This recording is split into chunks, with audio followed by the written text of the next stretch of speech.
და ეხა ვიტყვი ძალიან მაგარ რაღაცას.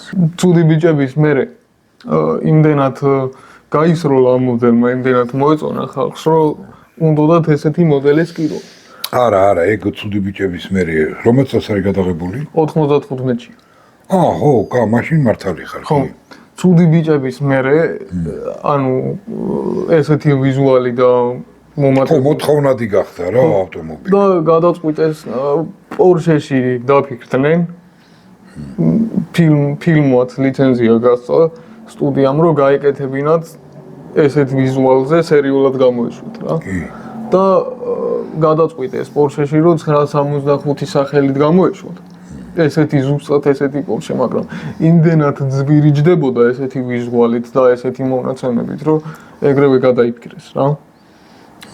ხო. და რატომღაც ჩაბარდა წარსულს რა ეგ მოდელი. მით უმეტეს რომ დღეს შეგიძლია ამ დაგვარის ყიდვა. ოღონდ რეპლიკის. არის წუნი კომპანიები, რომლებიც ზუსტად ესეთ მოდელს აგიწყობენ, მაგრამ ოღონდ თანამედროვე იქნება რა. მოტორი თანამედროვე იქნება. უნდა გადაიხადოთ სულ რაღაც $300,000